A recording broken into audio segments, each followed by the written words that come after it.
Beacon, Fridays at 6:30 EST, with your hosts Michaeldseville and Joel Simmons. A channel whose focus is liberty. A place where the lessons discussed and taught will create openings to a more open and freer mindset. A mindset where you may reach the height of your potential and excel. Here are your hosts, Mike and Joel. Oh man, I was grooving. Oh, we got to keep that music just. Yeah, the intro will get you every time. The intro we look at is habit forming. It's definitely a nice vibe to it, man. Guys, what's going on? We're live.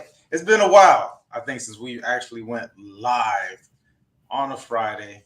It's Community Beacon. We're making it happen. We appreciate you all for checking in with us. I am your humble host, sometimes not so humble, Michaeldseville. We're looking at my brother from another mother on the other side of the screen, my co-host, incomparable Joel Simmons with the Tenacity Foundation. What is going on, brother? What's going on, man? Another day. We are back at it, and I'm glad to be here with you. Man, I tell you what, I miss all of the lives. I miss that. I like that. It's a different vibe, right? Like it's a different vibe. Yeah, I agree. It's tough. I know our schedules are so crazy to get together and do the live. So it's just like, is it gonna pan out? Is it not gonna pan out? So I know at one point in time we were like, you know what, let's just film as many as possible. And that way, if the schedule's kind of mismatched, then we'll have something for the people. But the lives it does bring a different feeling to it, especially when people chime in. Like sometimes we tape an episode, and I see people writing and they commented and they're talking. And I'm like, oh man, I missed it, because you really want to answer people in live time. But we do the best that we can with our small beginnings, but we're making it and we're doing it, and we appreciate each and every one of you guys for checking in. Real quickly, let's get into some of this housekeeping. You see the ticker at the bottom. Like, share, comment, subscribe, depending on whatever platform you're at. We do put out other shows besides Community Beacon, so we want you all to also see when those pop up, and whether it's Facebook or whether it's YouTube. I do a show on Mondays. It's called What It Takes. I've been dropping it earlier. It says 9 o'clock according to this sign, but I've been attempting to get this thing out by 6:30, 7:30. I'm taping it in the morning, so I invite you all to watch that, comment. I talk about real estate. I talk about business. I talk about self-growth. I talk about things that I'm thinking about. So definitely check that out on Mondays. Wednesdays, it starts with who, brother? Yeah, man, it starts with me. These shows have been really good, man. I don't know which one's coming up next. We have so many pre-scheduled. It's amazing. We've met with so many people across the world in this venue, in this podcast, YouTube series. And actually, my guy has really put them together well. It's really interesting watching them. So y'all keep on jumping on in there. There's a lot to learn. I just spoke with a guy who's got a business. It's called something Architect. I can't remember the first name of it, but it's so interesting and just so very interesting. I absolutely love what he was talking about. I was taking notes myself because he was bringing so much good to the table. So anyway, I'll make sure that I let you all know exactly what that is when that comes back to my mind. Just make sure you tune in at 12:30 on Wednesdays, or catch the replay at some point in time. It's always there. I advise you all to go through the different YouTube channels and just scroll through. You never know what you'll find. I actually saw one that you did the other day that I'm gonna watch in regards. I saw you did something with somebody for hypnosis, so I'm interested in taking a look at that episode. As I saw that scroll through my YouTube feed, I put that on my watch later. So guys, just scroll through, check out the Tenacity Foundation's YouTube channel and or Facebook. I'm old, so YouTube is just so much easier for me to maneuver. Oh man, I actually just out of the blue, I got YouTube Prime. They gave me 3 months free. It's a whole different experience. Like, I mean, it's a whole different experience when you're not getting those ads that come before or during the, whatever it is that you're watching. I was like, I might end up spending the extra 10 or 12 bucks on that YouTube Prime subscription. Guys, on Friday, we culminate with Community Beacon. We're here each and every Friday, 6:30. Let me first off apologize. I know we missed last Friday, so apologize for missing last Friday. But man, almost 2 years or something like that straight. That's probably the one Friday that we missed. I think we missed two, to be honest. I think we dropped one episode on Saturday when it should have been dropped on Friday. And I also go check out my brother over at Podcast Plus. We have the male perspective, really having a good time with that show, really having some interesting conversations, listening to different viewpoints. A lot I don't really agree with. If you all catch me on that show, there's a guy named Will Whitham, really good guy. But I mean, he and I are almost misaligned on everything. So it's always fun to go back and forth with someone that you just like, that you respectfully misaligned. Everybody can agree on everything, but there's just some, certain things, and it's interesting watching me and William go back and forth. So go check out the male perspective over on that YouTube channel as well. And so here we are. It's May 5th, the first Friday in May. We're coming to you live. Brothers, it seems like it's been a while. I was thinking about this last week or the week before last. I'm like, it just seems like it's been a while that you and I have even interacted and had a conversation in regard offline or online. We taped a bunch of episodes early April, or it might have even been the end of March is when we taped a bunch of episodes. And so a lot, as Beethoven says, I'm giving the credit. I've heard other people say it, but I give Beethoven the credit. It says, life be lifing. Let me take this off. So what's been going on your world? And I guess we can get into, let's just have a frank conversation. I think we're good for one of those. Uh-oh. The brother was going in and out. He's just staring at us now, so I'm assuming that he probably has to relog back in or something because his internet was a little bit spotty. So let me talk. I guess I can talk about some of the things that here he is. I see him down here.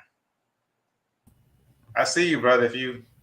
Okay. Yeah, just the internet's a little bit spotty. Yeah, that signal's backing up a little bit.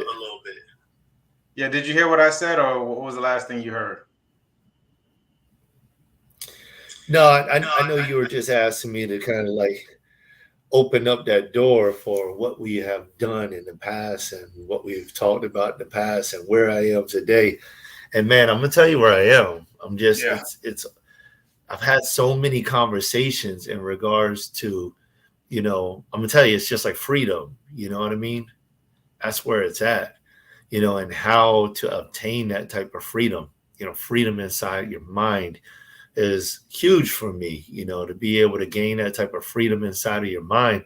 And like, what does it take, to actually be free? Because I've spoken with some guys, spoken with some different people, and sometimes they'll say certain things. And when I hear it, I know those words, I understand that concept. And I'm like, in my mind, I'm like, you're not free, brother. You aren't, because if you're still getting upset about something that a loved one or that a friend or a random person is doing to you, you're not free. You're not free at all, because you have to get to the point where outside influences no longer affect your day-to-day mindset. And if anything is still affecting your mindset and has the ability to skew you out of your purpose, your passion, your vision, your love, your joy, if anything is still there that can steal your thunder, your lightning, that can steal your pizzazz, steal your heart away, knock you off your course, flatten you, floor you. If those things are still happening, then freedom is either in the balance, you're fighting for it, which I applaud you if you're fighting for it, or you don't have freedom like you think you do. And that's a real big thing, you know. What do you say, Mike? Man, as always, you're talking my language in regards to that. I think the last month has been some very for me. And I tend to go do a lot of self evaluation and self introspection. Specifically, with that, one of the things you speak about is if other things outside can rattle you. I mean, it doesn't even have to floor you or press you, but if you spend an extended amount of time thinking on some of these different things, it's stealing from your joy. It is taking away from the so-called freedom, and you're shackled essentially by the things that are triggering you. I mean, you could become that way. And one of the, I guess, some key terms that I was working on, I was thinking about acceptance. And I was saying, you know what, because if I can just work with that word acceptance, because I think that's where I was at on this conscious level, is like attempting to be acceptance. And then I had a conversation with a person, and they kind of gave me a scale. They say, Mike, it goes from, in their mind, they said, you go to tolerance for things and people or whatever it is, like you tolerate it. And then the next step up would be acceptance, meaning that you accept these people the way that they are, whatever it is, you're accepting it. But even acceptance still has a little bit of emotion and trigger to it, has some charge to it. They say when you can go to welcoming.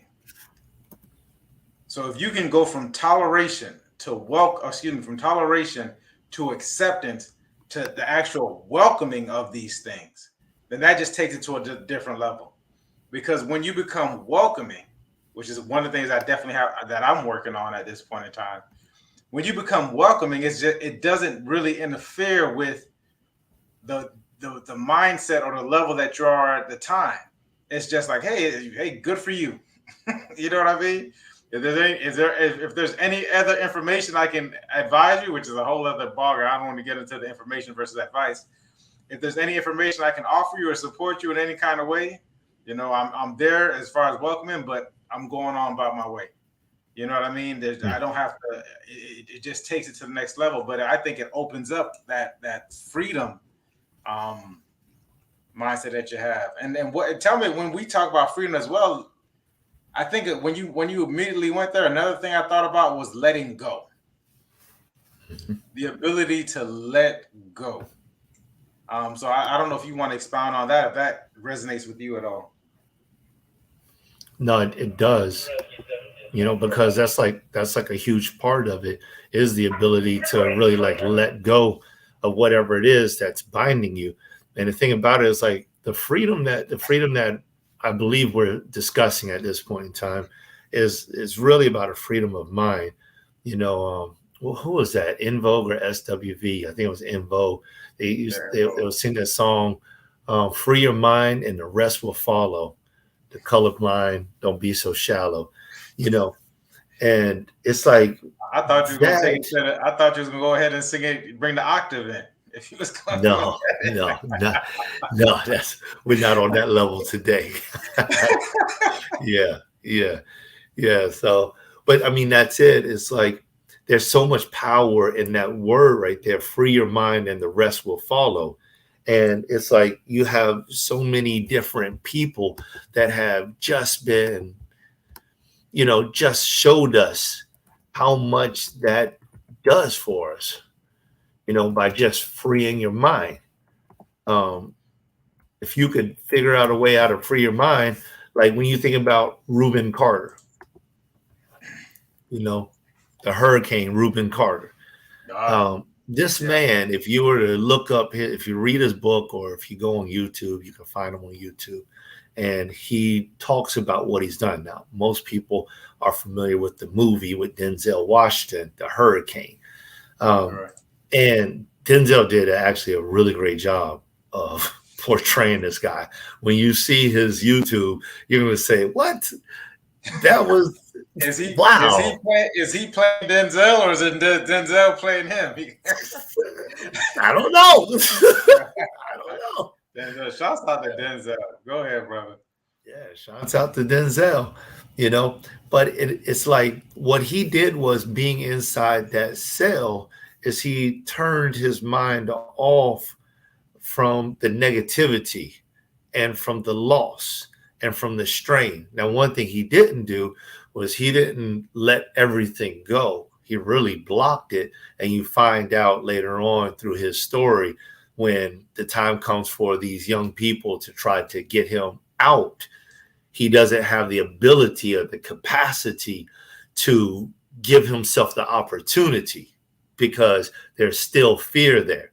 He basically defeated it and kept it at bay, but he did not really gain complete freedom. But nonetheless, and I mean, I guess you have to read his book or whatever, but nonetheless, what he was able to do during that period of time kept him from being locked up while he was locked up. Say it again. That's powerful. That's powerful. Super what powerful. He was able to do kept him from being locked up while he was locked up. His mind was so free that though he was behind bars, he freed himself. When the lights went off and everybody was commanded to go to sleep, he would get up. And with the corner of a light in the jail cell, he would find a way to read, and he would find a way to work out. And he would work out when everybody else slept. And then when everyone else worked out, he would sleep. And he would do everything opposite. He wouldn't eat just because you put the food in front of him. No, he would set a different schedule and eat on his time. Everything that he could possibly control, he controlled it in order for him to become free while he was not free. And because of that, he became like this legend where the prisoners respected him. And not just the prisoners, but the gatekeepers respected him. The officers respected him. The warden respected him. Everybody in his vicinity respected him. That was freedom. That was freedom. What'd you say there, brother? As I was writing this, that free your mind, the rest will follow. I was like, rest. That's when you free your mind, then you'll get rest. You know what I mean? That rest that we're craving, which essentially is the freedom. I was thinking when you were talking about him creating his own schedule and kind of, going against what was given to him. And I was thinking that the mind craves structure. And what happens as we go through life is that it's craving the structure. And you can either gain the structure by intentionally giving it structure, which I think a lot of us don't tend to do, or someone else is going to give it the structure. So when you do get into a situation where, like Ruben, when you go into jail and everyone has to follow this structure, it's almost, the school is similar. I passed a school the other day on North Military, and they're rebuilding it. It used to be an elementary school. They're rebuilding it, and I looked at it when I was passing as they were, it's still in the first stage of construction. I'm like, man, this thing oddly looks like a prison. And with all of the advances that we know with, the school to prison pipeline, etc., like, why wouldn't you, and I got this book sitting behind me, it's called Enlightened Real Estate. Why not create an environment that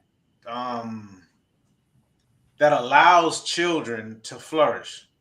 I mean, we've come far enough to know that certain environments, certain structures elicit a certain kind of feeling. So if you're building something that's seemingly like a prison, whether under the disguise of protection of the kids, not letting people in with all, not with all, but with certain high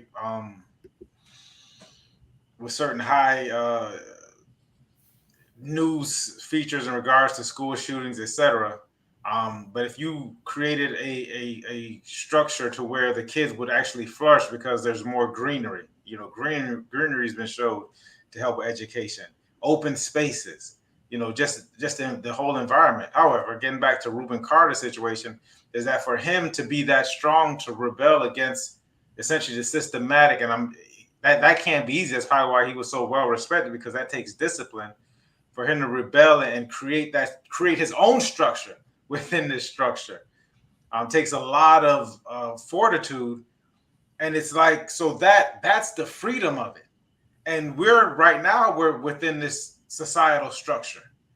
A lot of it is out, and we tend as humans, because we want to belong to a tribe. You know what I mean? Where we're communal beings. That's why we have Community Beacon.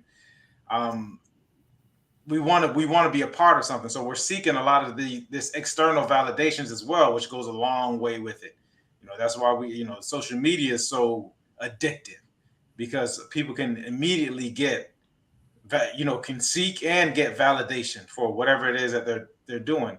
But to be strong enough and to recognize, and I wouldn't even say to be strong enough, but just to be able to recognize that you can create your own structure. If you create your own structure within this structure, that's the freedom that a lot of us are looking for. It's not necessarily about money. I'm not saying money's not important. I'm the last person to tell you people that money's not important, but it goes far beyond that, because even after you have the money and you have the wealth, or you have whatever it is that you have, did you just create another structure for yourself? Did you just create your own cell? And you see this happen all the time, where you have these wealthy individuals. Well, why would this person commit suicide? Why is this person just so depressed and stressed and angry? They lost I heard someone say, if Oprah had my money, and this was a millionaire, it might have been Chris Rock. If Oprah had my money, she'd probably commit suicide. You know what I mean? And Chris Rock is worth, tens of millions of dollars. But if Oprah got $10 million, like, whoa, I'm broke. You know what I mean? So it's just this thing that we create because of this we're seeking this external validation. We put a lot of idols ahead of us it seems that we need to be held into. But if you let a lot of this stuff go and you strip it, here's a good question that you should ask yourself, or we can ask ourselves, is where did this come from? You know what I mean? I love and respect you, especially one of the things that you do, brothers, like you're a scholar when it comes to the Bible. So when a person reads a quote or quotes the Bible and is just taking it at the face value of what the quote says, or I see a quote and I take it at face value, I can go to you and you can show me how there was a deeper meaning behind it. Well, what does this mean? Why is it there? There's something deeper that you can actually search for. Where does it come from? Why?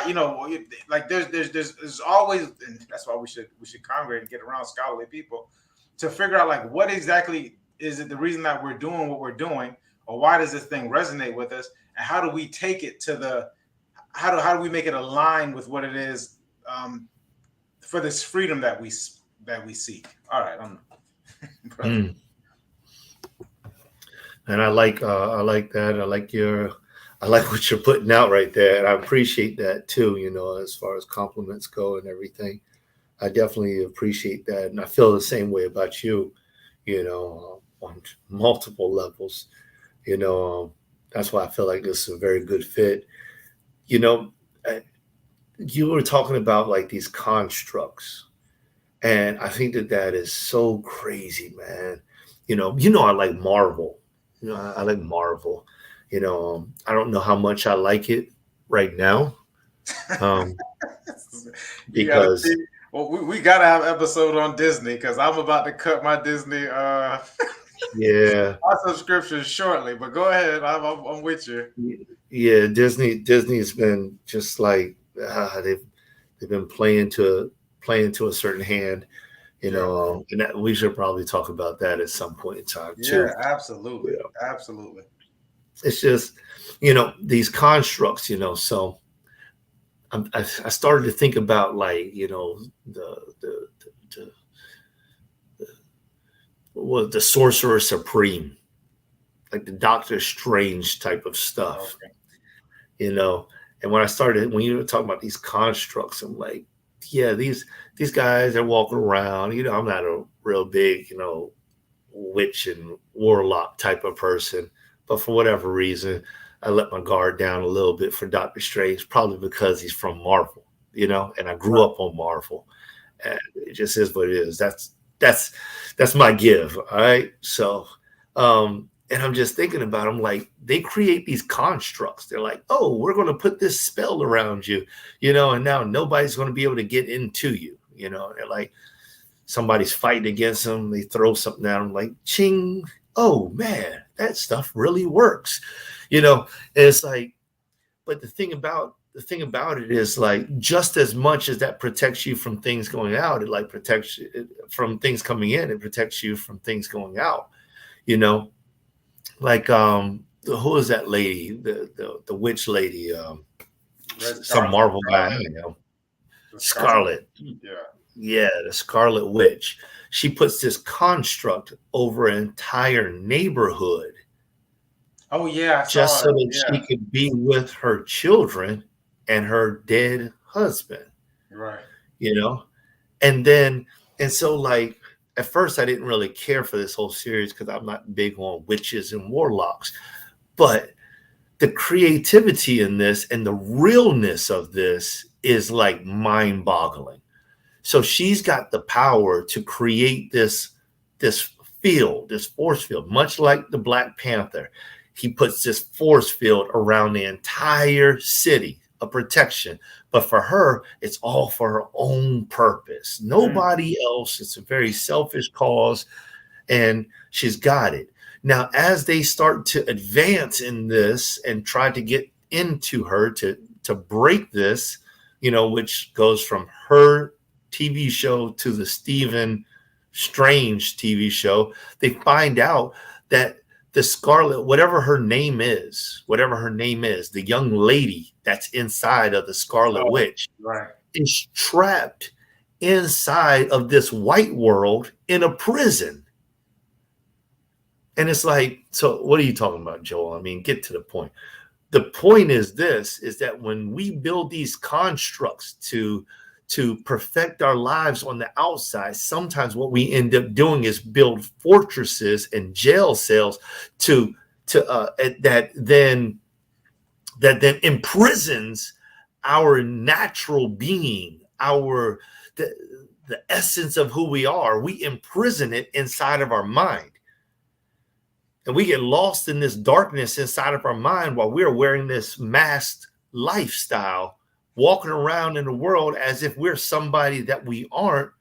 But meanwhile, we're trapped inside of our mind, and we built this construct outside of us that's so large that all these other people are like joined into our construct, and they're all playing the fiddle according to the way that we're living our life. That's how they're just moving about. They don't even realize that they played right into our game. They show up on time to eat dinner with us, and we're all laughing and everything. And they don't even know that we're not even there. We're not even there. The real us is locked away inside of our minds. And just like you started to mention about all of these different people who have gained the fame, God rest his soul, Robin Williams, who looked and appeared as if he's the happiest man on the planet Earth who commits suicide.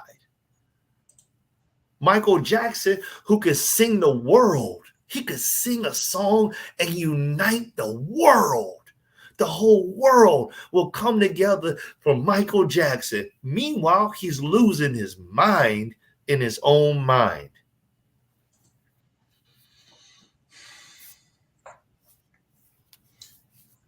I remember I was listening to Jay-Z once. He was doing an interview. And because here's a danger. Here's one of the dangers of that as well. Is Jay-Z was doing an interview and he said, you know how many fights or how many people get killed by what you're looking at in the neighborhood that I'm from?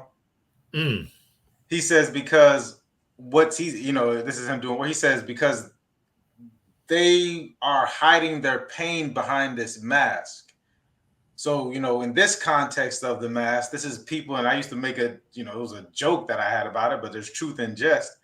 I said, when you're in West Palm Beach from 57th until about 1st Street, you got to be like this. You know what I mean? As you driving down Tamron or something, you got to make up your face. And then as soon as you hit Banyan, you're like, you know what I mean? Like, y'all smiles. You hit Banyan and Clematis, and you're all smiles because now you can essentially let your guard down because now you're not driving through, what is it, Tamarind, Rosemary, that entire area that's known as the north part of county, north part of West Palm Beach. So it's people are hiding themselves, their pain, a lot of these other different things behind this mask because it's a lot of shame and guilt behind some of that stuff. Like when I look at the consciousness chart, and you see, like, it was crazy to me to see that shame and guilt are at the bottom. It's like shame, guilt, apathy. Those are at the bottom of the consciousness chart. And then, it was crazy that anger is on top of that. So it's better for you to be in anger than for you to live in shame, insult, and guilt, or apathy, rather. Because if you're not insult, shame, guilt, and apathy. This is where like the real danger occurs because people aren't talking about these different things. At least in anger, like, I know you're mad. The brother over there yelling, he's mad. When a person it's easier to mask the shame, the guilt, and the apathy. I found that I'm able to see a lot of that stuff. And there was there's a time when they say, Mike is mean. Mike was mean because I didn't know I was actually, I was seeing it, but I was telling a person that it was that was going on in real time. So a person would be laughing and carrying on, and I'm looking at this person like, that's not you. You know what I mean? You have some really good people who have really perfected this mask, and not only have people perfected the mask, but a lot of other people play with the mask because nobody wants to talk about it, and that happens in the community a lot. And I know you were about to say something, brother. I think that's interesting. It's interesting. I think that's just calling a duck, a goose, a goose. It's crazy. Especially as black men. When you feel, if a black man feels like, if I'm driving down Tamarind, I got to put my mean mug on. And then when I get to Palm Beach, I can show my teeth. Yep. That's something else right there. Because it shouldn't be that way. And I had a little bit of this conversation, a few days ago also, when it comes down to it, because there's so much confusion that's still in black folk, still in black men. I don't want to discount the women, and I don't want to say that white people don't have it a certain way, or, Asians don't have a certain way, or Hispanics, but I'm a black man, right. And I'm from America, and it's not really, I don't know how much of that is the same if I go to Jamaica. Mike, you could tell me, or if I go to Haiti, maybe I should ask Beethoven. I don't know how much if I go to Africa, maybe I should ask one of my friends that are from Africa. But I know as a black man growing up, it's like it's different. It's weird. It's weird because you're so black people are so used to not working well together. It's like, if you're red, you're not black. But hold on, I'm not white neither. If you're yellow, you're still black, but it doesn't matter because you ain't black. But if you're black, man, you got to be bad to the bone because, dude, you black. You know what I mean? That means you from the hood. Well, hold on. Why do I got to be from the hood? Because I'm black. But hold on, I'm not saying you black because you actually kind of light skinned. And there's so many these different complex ways of dealing with who is a black man. Who is he? And I mean, honestly, when it comes down to it, there's so much of that, maybe we lost or maybe we gained, whether for good or for worse, just going through slavery, right? There's a lot of that stuff, taking a darker man, leaving him outside and in the outhouse, sleeping out there, and the light-skinned one bringing him on the inside of the house and treating him a little bit different and giving him reign over other men, other darker skinned men. And then also the way that men were torn into pieces and left hung in front of everybody to just take away the manhood of a man and to cross men against men and then to make men lesser than women. There's so much of that has to deal with the DNA of a man that is born in America, a black man that's born in America today, that it causes these schisms. There's so many different schisms. So now when we get back to these masks that are being worn, it's like so many black people are still trying to figure out how they fit in communities. Like, well, who do I need to look like? Do I need to straighten out my hair? Do I need to make it yellow? And now look at it. You can make it yellow, purple, blue, gold. It can be any color in the rainbow. Yeah. You know, what does it matter anymore? Because I see 85-year-old women walking around with purple hair, you know, and it doesn't matter, you know, and all of those things that we as black folks were doing to fit in. Now everybody's doing the same things. And I don't know if we as black folks only did that to fit in. But the crazy part about it is now that everybody's doing it, we no longer fit in again. I'm going to speak to your point on the colorism side of it, specifically in the Caribbean. It's huge. And I think any place that Western culture touches, we can't discount that the Caribbean and America, and actually the most concentration of slaves went to Brazil. Like Brazil has the most concentration of African people outside of the continent of Africa that you're going to find in Brazil. And colorism definitely exists in Jamaica. I remember when I went on vacation, I'm a little more lighter, fairer skinned, and they were saying like you couldn't go out into, like, they didn't want me going out into the sun. This is me. I'm here. I'm not. This was not that. I know I'm getting older, but it's not that much long ago to where when I would visit for the summer, they didn't want me to go out into the sun because they didn't want my complexion to be darkened. So the colorism is over there. And even now to this day, I'm looking at a lot of people from the Caribbean, and they do what they call bleaching out themselves, where they have soaps to lighten up their complexion. So you'll see kids who are lightening their complexion, around their faces. And that's a thing as well. And you prevalent people, you got people, millionaires, very prevalent entertainers or as well. And you have older people doing it, people in their 50s, 60s, 70s. When I see these different things, just to speak on, there's a form of almost like a self-hate that's happening amongst West people, black people in Western culture. I can't speak for Africa. I'm not going to ask anybody because I'm going. I'm going. I heard a brother the other day said he went to Africa for the first time. He's a coach over in California. He's a football coach, and he said when he was the first in his family to go to Africa. He said when he got to his hotel room, he just kissed the floor. And he said he just felt different. You know what I mean? Like it was almost like him being understanding his heritage and history. And I think most of us need to go back. I often wonder why a lot of our first trips, and I had the same mindset.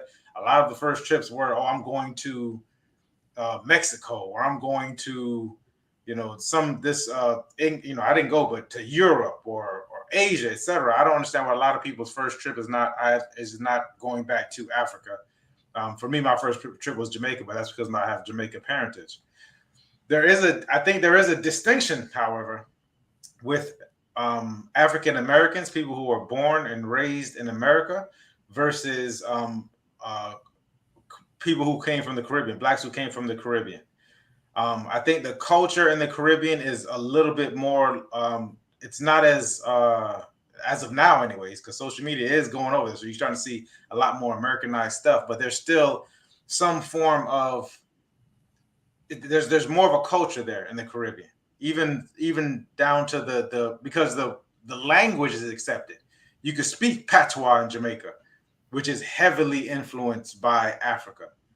And the men, here's a huge discovery that I learned in the last year and a half is that the men are more respected. A black man is more, the men in the family are more respected in the Caribbean culture, Jamaica specifically, and I would even say Haiti because I know a lot of Haitian guys, versus here in America.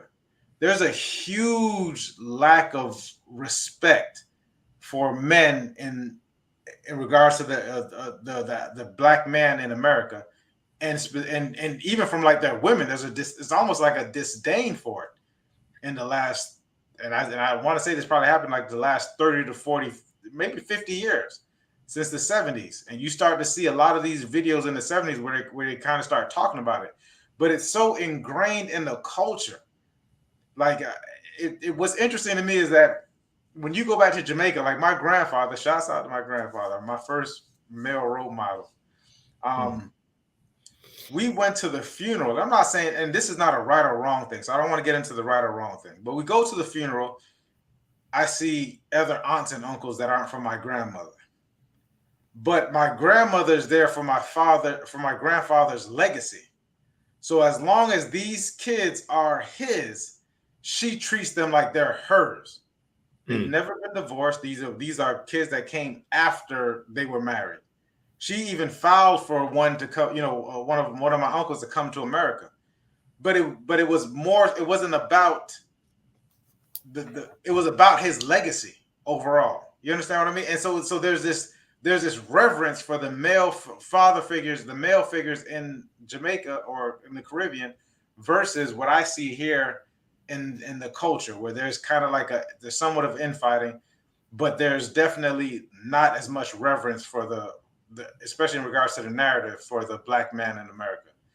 It's a lot of things that are put out there that aren't even true. It's crazy when you go back and look at the actual statistics and numbers. They're not even close to true, but they're prevalent amongst our thought process and in our mindset. So now, if that's happening, and you have these young men who are being brought up in a culture, because I like I said, I'm just understanding it now because it never really dawned on me because of how I was brought up to where how I was given reverence at an age. And when I actually go over there, it's like, man, you all are like, my lady cousins would treat me a different kind of way. But then I started seeing it, and I see it within the youth of our male youth. I'm like, why you don't look, why there's the powerful presence isn't there because there's no support there for them. If that makes sense. Like there's no support for black boys. And so if you go through it with no support up until you hit 17, 18, and what you're seeing in the media and entertainment, etc., is this is the way you're supposed to be. You're supposed to be over-sexualized, a woman, over-sexualized, you're no good, you're this, you're that. This is what is being portrayed. You're a thug. That's essentially what's been happening in the last 20, 30 years. You're a thug.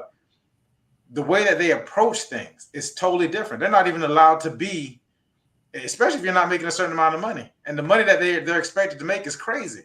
You got to think at 17, 18 years old, it's almost 18, or let's say 18 to 25. If you're not technically making big money, and when I'm saying big money, I mean $300,000, $400,000, $500,000, then it's almost like you're a failure. Like you can't compete. You're not competing at 18, 25. That's why you see a lot of our boys, or not a lot, I'm not going to say a lot. You see some of our men start to go into dealing drugs, into doing things because it's fast money. I can accumulate it a lot, and it can look like I have this. When we know that these guys get caught up in court cases and they can't pay lawyers, or God forbid they die and there's no funeral money. You know what I mean? Like there's no money for the funeral, but they were putting off this image of being this big time person, big cars, big wheels. Now they're buying the clothing that costs $1,200 for some jeans, $800 for a t-shirt, the big chains, like they're wearing because they're searching for this validation because of the perception that if you don't have this, you're not nothing. There was something huge on social media recently where There's a lady named Ayana Van Zant, something like that. She was speaking to another young lady, and she said, would you date a bus driver making, 50, 60,000? And the young lady was like, nope, not unless he owns the buses. You know what I mean? Like he has to own, essentially he has to own the buses in order for this lady to date him. So it's like a disdain. So there's a disdain for blue collar workers, people who are making $50,000, $60,000. Like there's a disdain for this man. So this man has to go out of his element in order to make X amount of money just to even be wanted by someone. And it's an interesting dynamic, especially specifically in regards to, like I said, the black male, because they've never seen. I don't think a lot of black men have seen like a reverence for them as the men and protectors of their community. That's something else, man. That's something else. You open up a lot of stuff. I just touched on one of them, because I felt like you brought us back to the mask. Yeah, the mask. I felt like that's where we just ended up back at. We ended up back at the mask. What is the mask? The mask is that oversized chain that we really don't need. We don't need it. It's having the Jaguar, but still renting your place, not owning the home or the land. Yeah. Yep. It's having those $10,000 pair of jeans, but not having the ability, to like buy books for your kids. Not looking after your health. Right? Yes, not looking out for your health. You mentioned having life insurance. Like that was a big one that hit me later on in my life. Like, what has anyone ever asked you? I mean, not you, Mike, but I mean, if anyone ever watches the show, it's just like, I'm talking to you. Has anybody ever asked you, what happens if you disappear? What happens to your family? How do they get on? You're making all this money, paying all these bills. What happens if you're no longer there? What happens if you get so sick you can't work anymore? It's like, those are some huge questions, That's what happens to the wealth. Me being in real estate, I get a chance to see it. I get a chance to see mom's house being foreclosed on, or dad's house being foreclosed on, or whatever, because you can't afford the extra mortgage payment because someone passed on and there was no was no insurance, there was no plan. We didn't talk about these things. You didn't have these different conversations. The car's getting taken away. You know what I mean? Because there's a payment and no one can come up with that $400 or $500 payment, or people don't want to come up with this $400 or $500 payment and have to split it with 4 or 5 siblings, and one or two of the siblings don't want to take part in anything, but they do want to get paid out on it. Then there's a lot of infighting, and then people aren't talking. And like, this is where you mentioned, us having the conversation. People don't have the conversation within their own families. And that's what it is, right? It's like this is what happens when we constantly put these masks on, and the mask says we're all right. I'm all right. I'm fine. We're fine. That's what the mask is saying. The mask is saying, don't you see my kicks? I'm all right. Don't you see my jeans? I'm living all right. Don't you see my car? I'm driving all right. Don't you see? But it ain't like that, because on the inside, there's this little man or a little woman that's locked away that's saying, we ain't all right. It's not okay, Yeah. And I'm going to tell you something that really, it kind of affects me a little bit, especially with this social media. And I'm not big on the social media, even though my stuff is there. I don't look at it, watch it every day. But when I see or someone shows me or I hear of or I pull it up myself and look at it, and people are sensationalizing the loss of things. Like that's all right. Oh, they took my car. I told them to bop, bop, bop. Like, hold on. They took your car. How are you going to work now? How are you going to take your kids to school? You know, when people and when you get into these environments, and I'm not generally in these types of environments with the type of people that are saying these things anymore. I used to run with those people. I used to. Years and years ago, a conversation like that, I didn't have to look for social media. All I had to do was just walk in the neighborhood that I was hanging out in, and people would be in there clowning and cussing. Oh, I told the insurance company, about their car. Like, you can't drive your car without insurance. They're going to take your car. They're going to take your driver's license. They may put you in jail. You're going to have to pay fines before you get that stuff back. When they start talking all this trash about what they'll tell their boss and where they'll tell their boss they can put the job. It's like, but now you don't have any money. Where are you going? Not that there's anything wrong with being able to go and get WIC or something like that, but are you staying there forever? Is this forever ever? Is this the end of the road for you? Is this the story? Is this your Cinderella story? You got taken into the WIC center and that's where you found your forever ever? It's like, we have to wake up. Every day isn't roses. Every day is not, it's not roses. A lot of times there's a lot more thorns. But when you hit that level of freedom that we're discussing right now, it makes it so much easier to weather these storms, because all of a sudden, I don't care what you think about how I'm getting along. Me and my wife are working this thing out. And when I need help, I'm not afraid to go and tell Mike, listen, Mike, I done spent this, I done spent that, and I'm hedged up. I got to figure out a way. No, Mike, I don't want your money. No, I want the lesson, man, because I missed something. Teach me how that I can get it right so that it won't be fixed for today.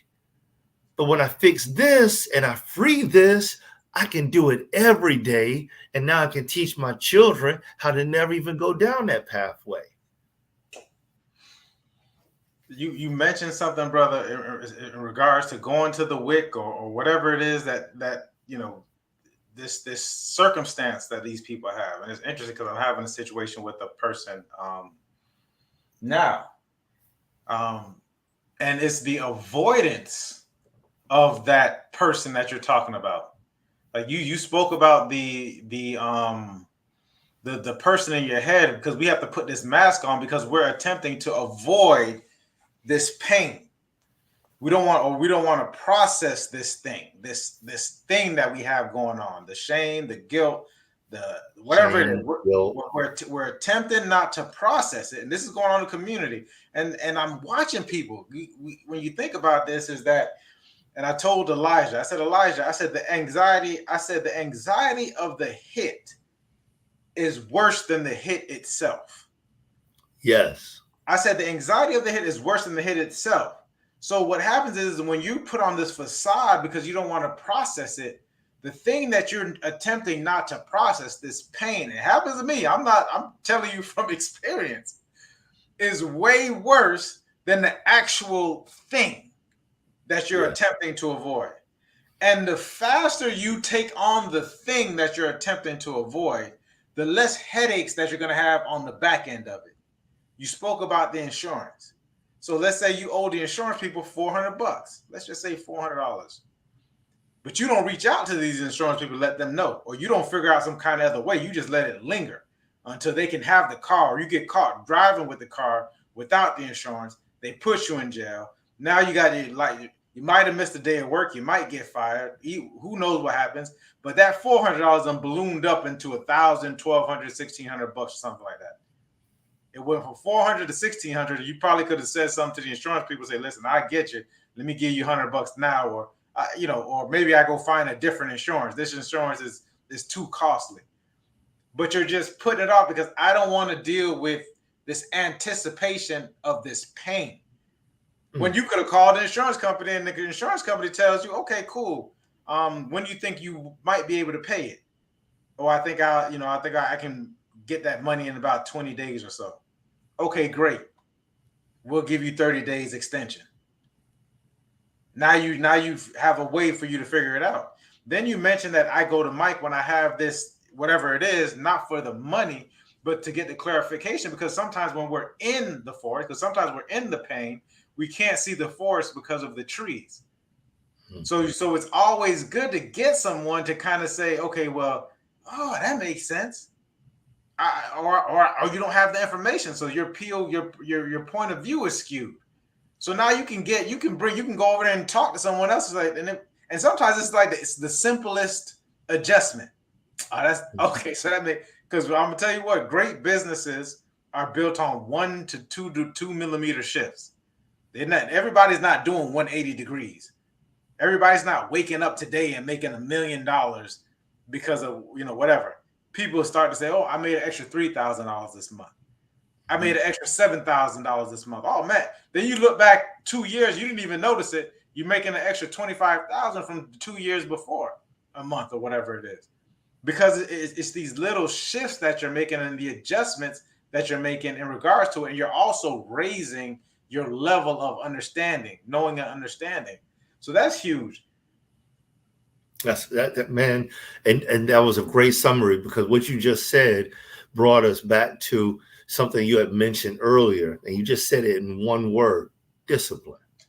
And I'm gonna tell you something, man. That is one of those words that, growing up, I didn't really care for that word, and if I could tell any father out there, and I don't mean this in the way or the shape of, hey, if your kid does something wrong, you need to pop them with a belt, give them some discipline. I mean, like, it's so important for us as Black men, and then for us as human beings, to be disciplined. We need to be able to every day wake up at a specific time. Be something that simple, or stop eating at a specific time, but brush your teeth. Just brushing your teeth 3 times a day is discipline.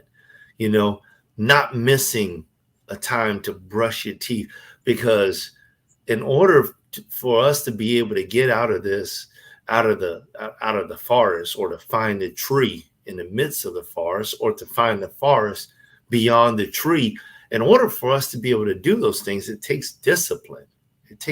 All of this stuff takes discipline.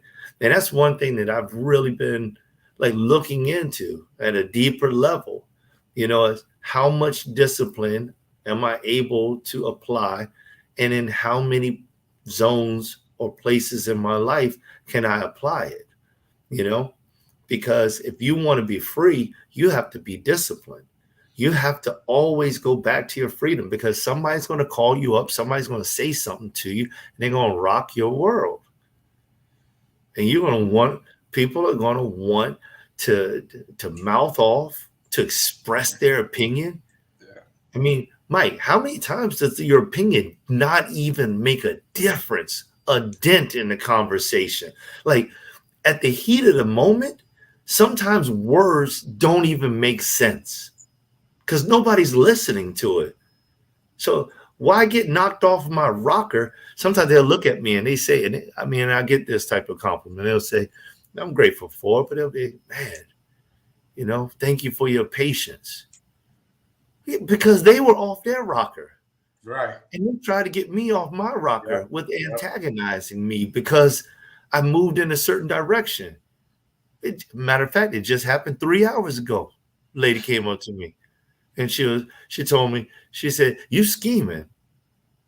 Now, 20 years ago, me was like, what you say? But today, me was like, no, I'm not scheming. I got nothing to scheme about. Anything that you want to know, I'm willing to tell you right now. Whatever you like. And then she was like, she backed up. She had to. If she wanted to get what she was looking for, she had to figure out a way to communicate with me now that I blew her cover. And this is just the thing about it. It's like we can't get wrapped up into all these different things, becoming angry and upset. There's nothing wrong with being angry, but I mean, it's what you do with what you're angry about. It's what you do with your frustrations. It's what you do with your joy. You know, you can't just get happy. Oh, I'm so happy. Let me go spend $10,000 and now you're broke. That was all your savings. Right. It works for every emotion. And what does that take? It takes discipline. It takes discipline. You got to be disciplined when you're happy. You got to be disciplined when you're not happy. And you got to create some kind of medium that you always walk down. And if you can figure out a way to do that, then you can do what Mike is talking about. And one day you're going to look back and say, oh, you know what? Last month I made an extra $50. This month, I made an extra $500. 6 months later, I made an extra $5,000. 5 years later, I made an extra $500,000. How did I get here? Discipline. I'm going to add to the discipline. I'm going to add to the discipline to make it a lot easier, because I feel with the discipline, brother, is it's almost like willpower. And so we willpower and we discipline ourselves, and that used to be my core way of being, and it can lead to burnout.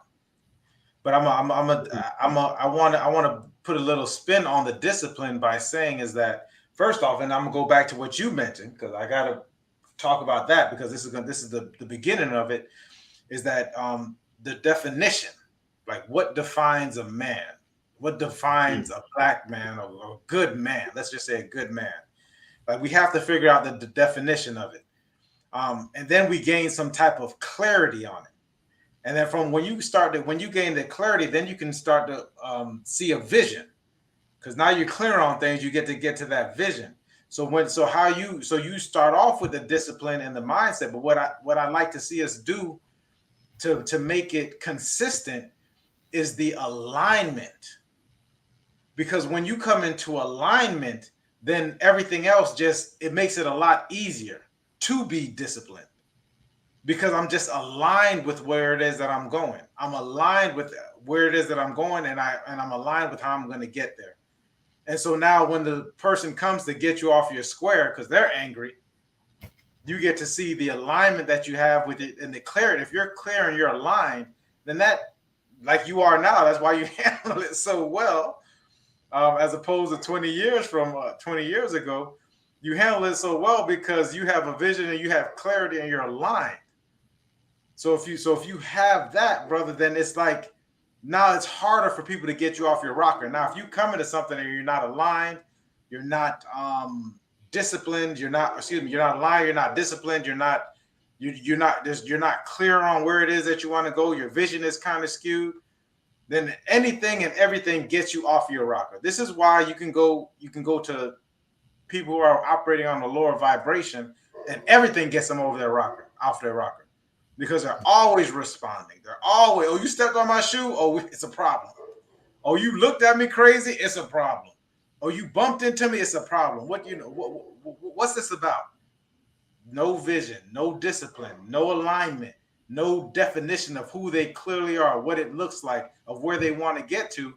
And if that's the case, then every day we wake up, we're attempting to be different people, and it's based on external, the validation. So that's that. Let me check on this one real quick. I'll be right back, brother. I think so. I like that. And I definitely would have to add this piece to it, as the brother's gone right there. When it comes down to this, the freedom of the mind, when we get to the point where the mind has become, free. The mind has become free. At that very moment, there's a change there, because we know who we are. And so when we take these masks off of our face, that's going to be the benefit. It's the benefit. It's because we finally realize who we want to be, why we want to be. And in that moment, we start to begin or we start to decide on where we're going with that life. And it takes time. It takes time. You know, this is not something that just happens like overnight. Some of these things take a lot of time, a lot of work, a lot of struggle, a lot of pain, a lot of sacrifice. And sometimes the discipline, sometimes it's not like rock solid discipline, but just staying consistent, you know. You'll get thrown off here and there, and it doesn't always work. You know, it's two steps forward, one step back. But when you look at it, two steps forward, one steps back, after you've taken 100 steps forward and you've taken 50 back, you're 50 steps ahead of where you were before. If you take 200 steps forward and then you get drawn back, you know, by half of that, you're 100 steps forward, 100% change. And so it may be a longer road, but it's worth it. It's worth it. It's worth the travel. It's worth the determination. It's worth it, you know? And that's the key to it, is that putting in the work is worth it. Mike, I was just saying, you know, this is how when we're looking for that freedom, this is how we get out of it. Right. You know, when you let go of things and you start to go into your free living, you start to understand a little more about who you are, and your vision becomes clear about who you want to be. And at that point in time, that you start to move in that direction. And that's, you know, that discipline, it's a build, man. It's like people that play basketball and get good with their jump shot. They don't just step out on the court from birth and just hit threes, you know? They got to go out there. They got to miss a whole lot of shots. You have to miss thousands and thousands of shots before you can make tens and twenties of shots back to back to back to back to back.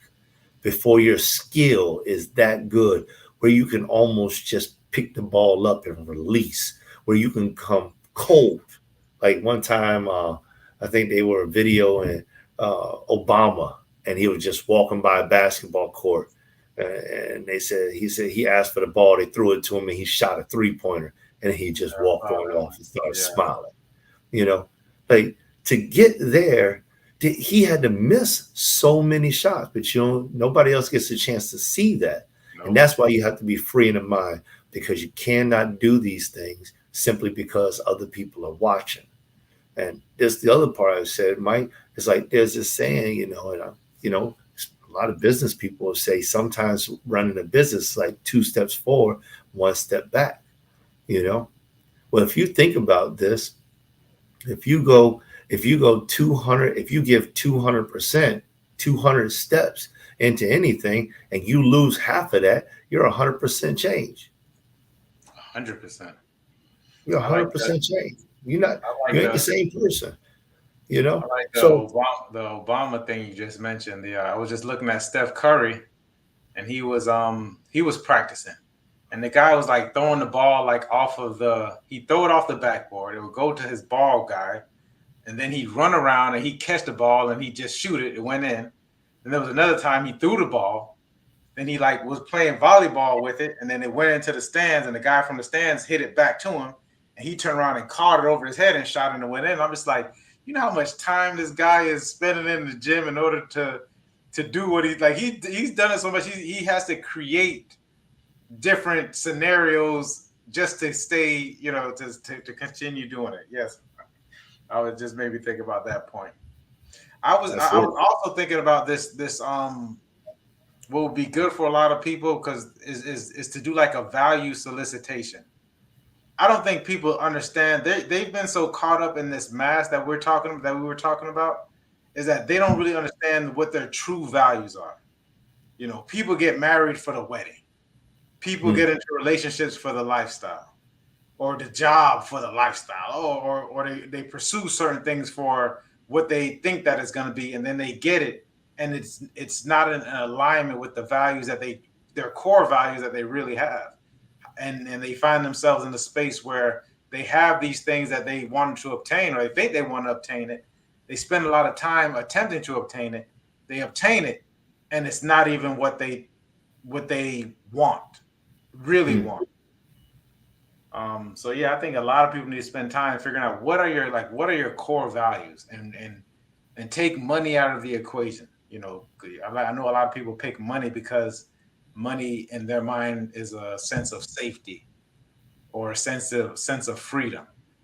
But as we spoke about before, like it might not necessarily be that. It might actually end up chaining you to certain things that you don't want to be a part of.